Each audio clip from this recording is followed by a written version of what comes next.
Hello student, up to here we have discussed in previous video.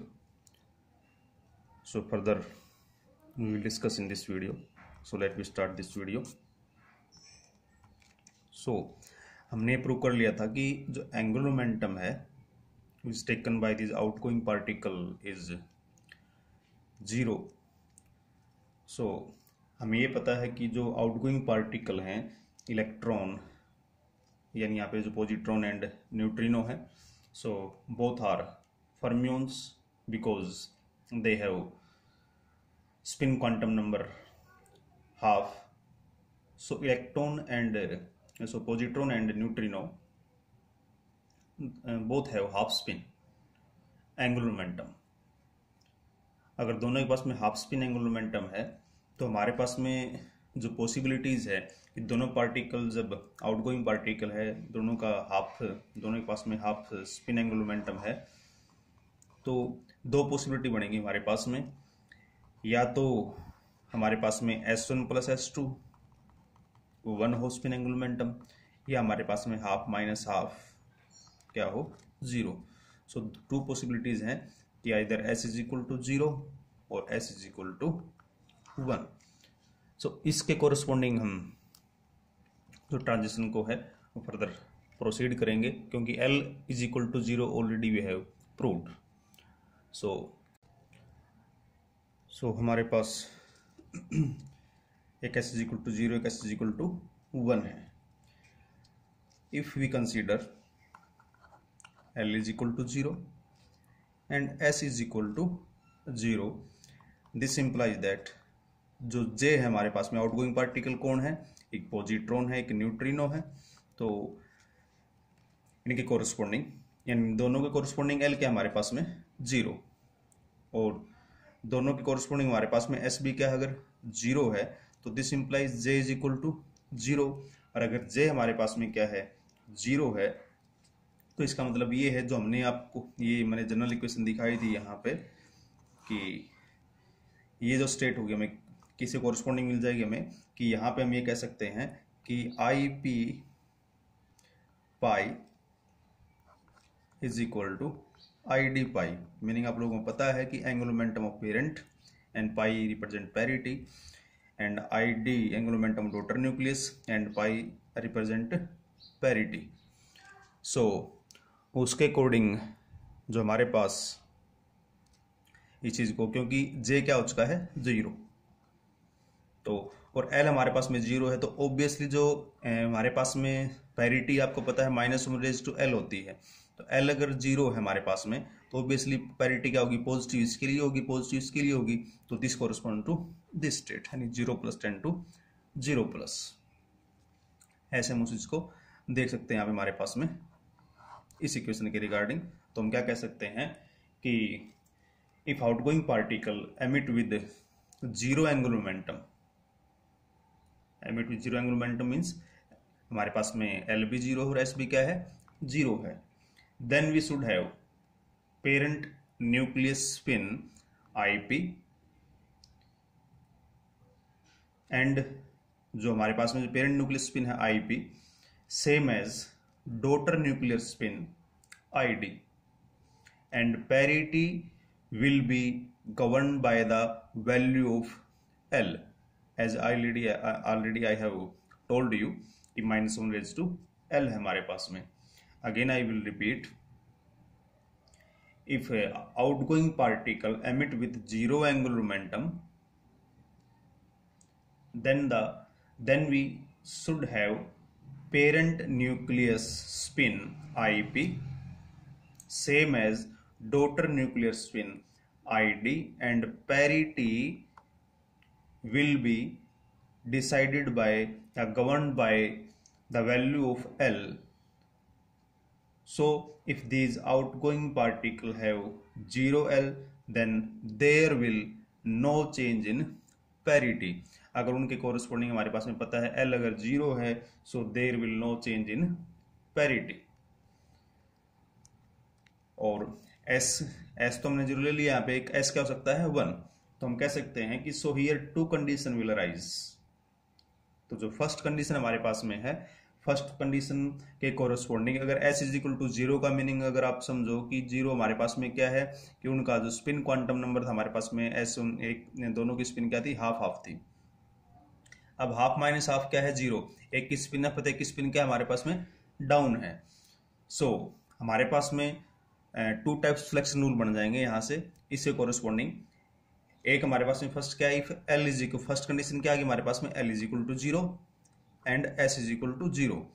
इस condition के corresponding हमने अपना जो केस लिया है, सॉरी ये जो टोटल एस है angular momentum S is equal to zero. तो this implies that J is equal to zero. तो हम क्या कह सकते हैं, if electrons and anti neutrinos, यहाँ पे हमारे पास में क्या है, पॉजिट्रॉन और न्यूट्रिनो है, तो हम क्या कहेंगे, if positrons and neutrinos are emitted with anti-parallel spins, means electrons यानी positrons and neutrinos are emitted without orbital angular momentum, that is they will not carry any angular momentum. Again I will repeat, if positrons and neutrinos are emitted with antiparallel spin, antiparallel spin means एक plus half और एक minus half. So electrons and positrons and neutrinos are emitted without orbital angular momentum, यानी L क्या हमारे पास में zero है। So they will not carry any total angular momentum, यानी जो जे हमारे पास में क्या है, जीरो है। सो हम क्या कह सकते हैं, spin off nucleus and also the spin of nucleus does not change, spin off nucleus does not change which implies delta E भी क्या होगा हमारे पास में, ऑब्वियसली जीरो होगा। हम ये कह सकते हैं यहाँ पे। So this is the first case. सो हमारे पास में सेकंड जो हम ये, अगर ये कंडीशन हमारे पास में आ चुकी है, first condition L is equal to zero and S is equal to zero, this implies that J is equal to zero.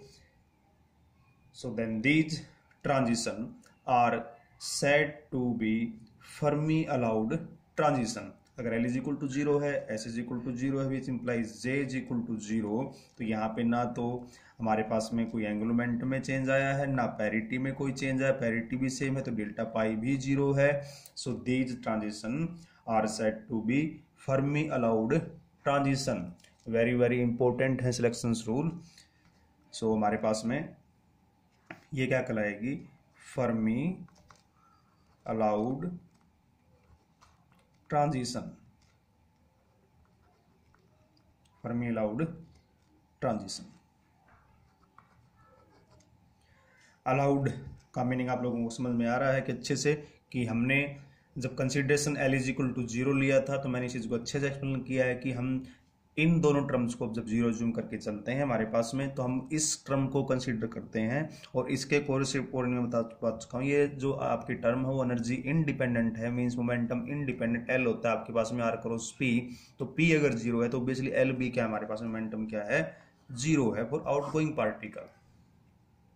And उस कंडीशन के अकॉर्डिंग जो ट्रांजिशन हमारे पास में initial state to final state जो ट्रांजिशन एग्जिस्ट कर रही है, वहां पे हमारे पास में कि L is equal to zero तो है हमारे पास में, जब वो दोनों आउटगोइंग पार्टिकल है तो आउटगोइंग पार्टिकल के कोरस्पॉन्डिंग एल उनका हमारे पास में अगर जीरो है, तो सेकंड थिंग क्या बचती है कि दोनों की फर्मियोन्स हैं, वो हाफ स्पिन पार्टिकल है, तो उसके कोरस्पॉन्डिंग उनकी स्पिन पैरेलल होगी या एंटी पैरेलल होगी। तो फर्स्ट केस हमने जो लिया है वो एंटी पैरेलल स्पिन लिया है, तो उसके कोरस्पॉन्डिंग हमने डिफाइन की है वो फर्मी अलाउड ट्रांजिशन डिफाइन की है।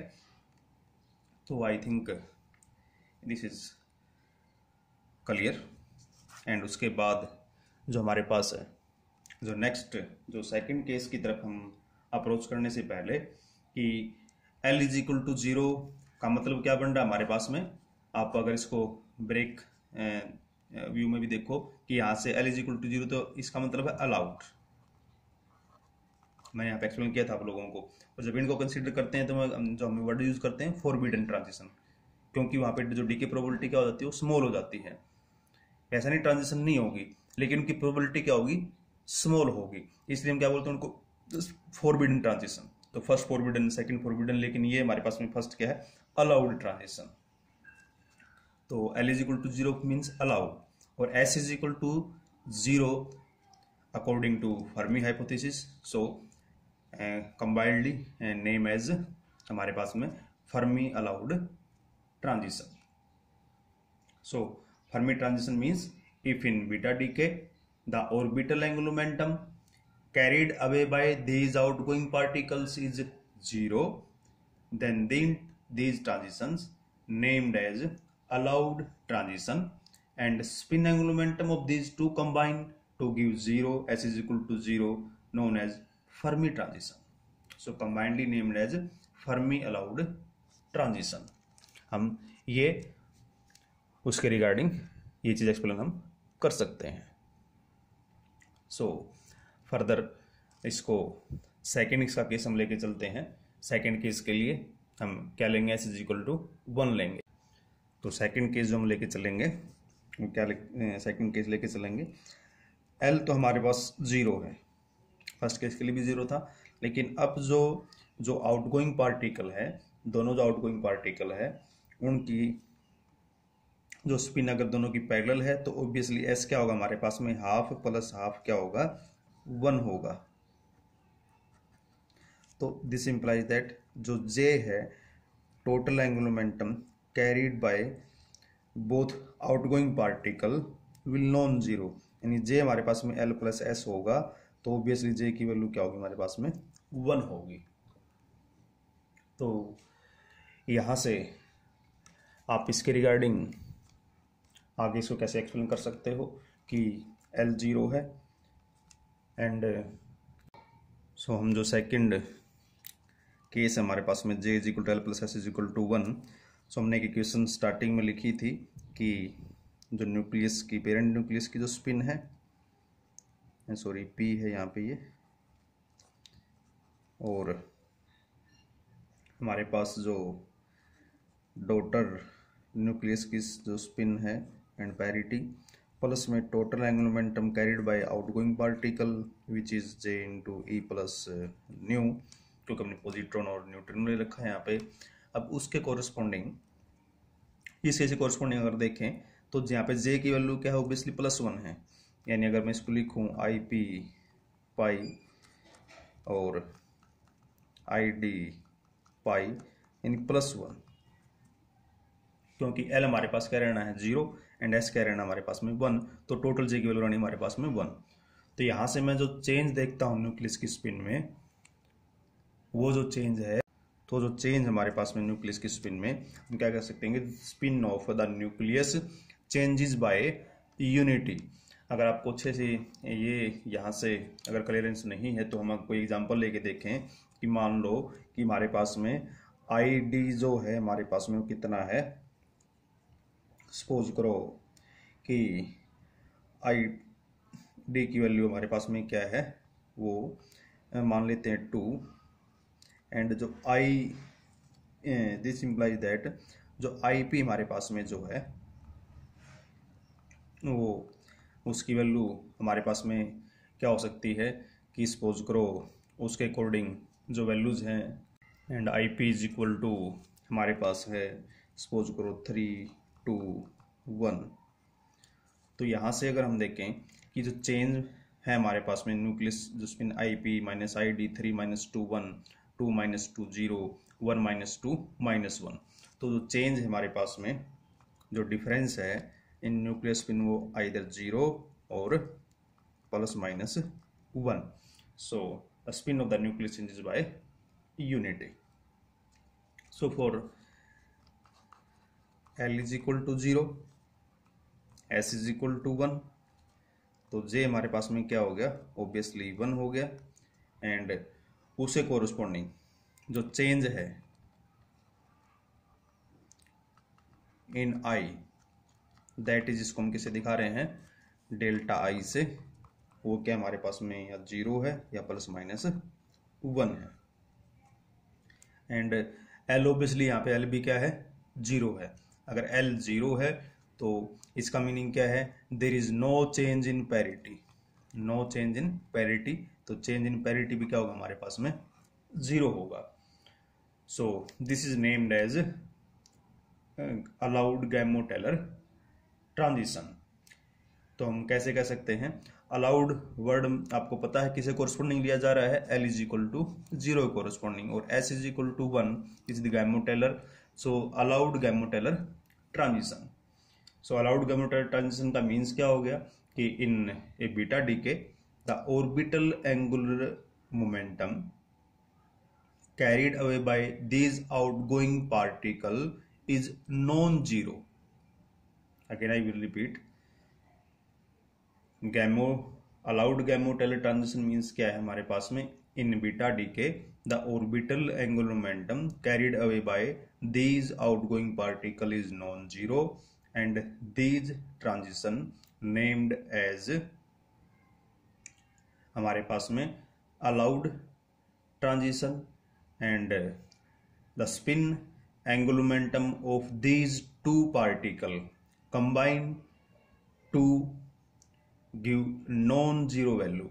Non-zero value means s is equal to क्या हमारे पास में non-zero यानी 1 है, तो इसका मतलब क्या हमारे पास में गैमो ट्रांजिशन है, क्या हमारे पास में गैमो-टेलर transition, गैमो-टेलर transition. So allowed Gamow Teller transition. आप इसको हमारे पास में जो दोनों वैल्यूज है तो मैं ऐसे ले सकते हैं कि जो फर्मी ट्रांजिशन में हमारे पास according to Fermi theory of beta decay दो पॉसिबल केसेस बनते हैं हमारे पास में।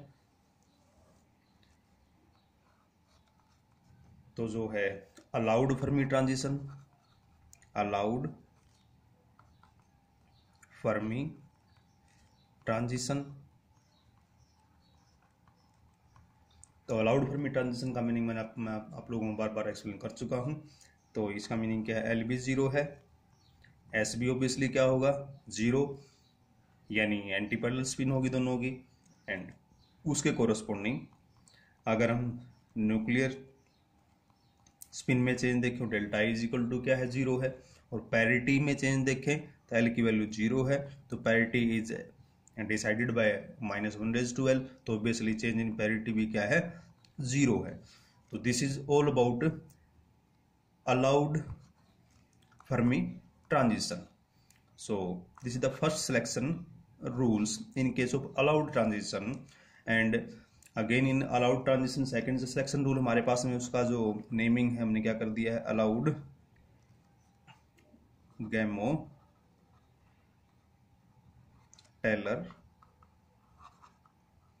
ट्रांजिशन,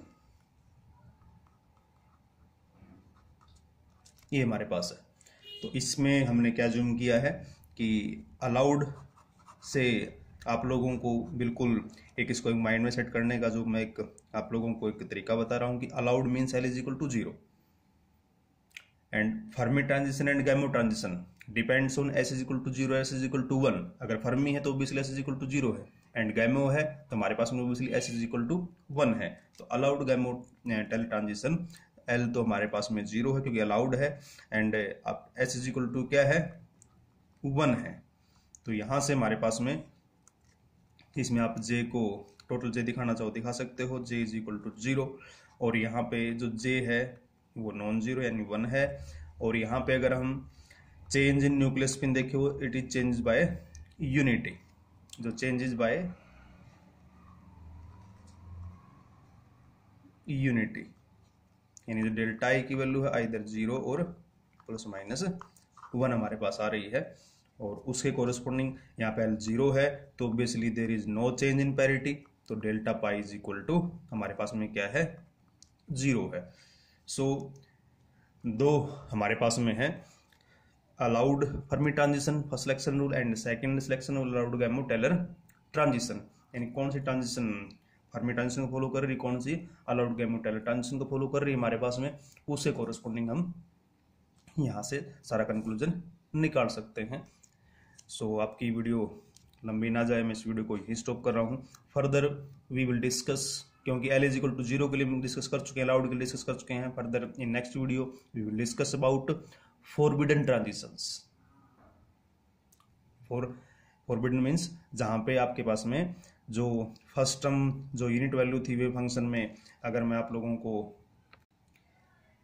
यहाँ हमने जो लिया था कि इस टर्म को हमने नॉन जीरो मानना था, तो उसके कोरस्पॉन्डिंग हमने L इज इक्वल टू 0 की बात की है। नेक्स्ट वीडियो में बात करेंगे जब इन टर्म्स से कोरस्पॉन्डिंग हम अगर कोई फैक्टर कंसीडर करते हैं, जब R जहाँ पे नॉन जीरो होगा, हम पार्टिकल मानेंगे कि जो पार्टिकल्स हैं आपके पास में आउटगोइंग पार्टिकल है, they are not produced at the origin. तो उसके अकॉर्डिंग हम नेक्स्ट वीडियो में बात करेंगे। तो वहाँ पे हम L को नॉन जीरो लेके चलेंगे, तो उससे कोरस्पॉन्डिंग जो नॉन अलाउड ट्रांजिशन हमारे पास में जो फॉरबिडन ट्रांजिशंस होंगी उसके रिगार्डिंग डिस्कस करेंगे। सो तब तक इसको केयरफुली रीड करते रहिए, आप लोग अच्छे से पढ़ो, अपने हैंड रिटन नोट तैयार करो। Thank you, be safe and stay at home.